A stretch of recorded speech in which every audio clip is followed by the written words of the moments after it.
Leje kuku mrashe bejani eye opanyini Benjamin ayiku nate no opanyini si enchekura no wohwe no ne mrashe bejoku no na se ku a waparo mrashe bejwam ya wohwe eye kuadwuma ho nsam so atumi ahia na wo matoato adwena hwe ku abafa so na mpreko yen wo mayimo no ebetumi akoso Mrashe bejani awo leje kuku constituency Benjamin ayiku nate edin semwe etudwa abra dwumaku a ye friend Fine Food Company Limited edibetu dwa se ekuafo a womo anya mpreko ewo Ghana ha enoso intenam so enti na womo nsuso ekra mpreko ediba omanmu a na we na mrashe bejani di tudwa se woni omanfo a womo select committee ewo agric so ekwakohiem na omo de niema egu akwam sene omanfo a womo anya mpreko ewo manmu ha no ebetimi atre na oman Ghana so etimi edi mpreko ebi akọ amanman na sika aba omanmu a biso ase adintina yenchimi emfa ya ha preko no enye na omaye no eno se dodo a pe no omunya ebeze enye preko no munyina na munya omunya ni nan no nko a okoso kire me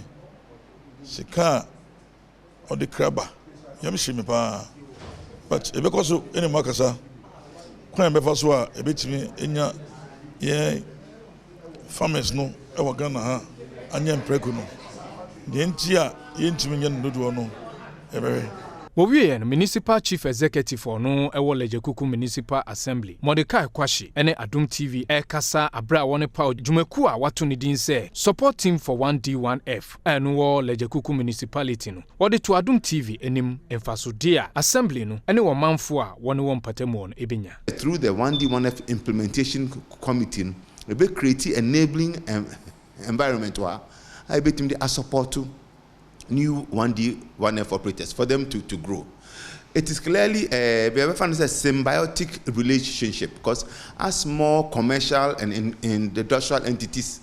settle in our municipality, and that is how our income will also grow because they contribute to the employment, they contribute to revenue, and they contribute generally to the development of the municipality. Fine Food Company asisi omo na omo be share 1D1F ewo leje kuku municipal assembly no womo chief executive officer Silas Etuahene ene Adom TV etwetwenkom me wo krom ha for the past 42 years my pro nipa ewo ha assembly ne David say my pro nko for ha no my day aye adwuma no monya de ebedie me hia mo afra ba ho say no ntina me kopre ye so me hia mo afra ba ho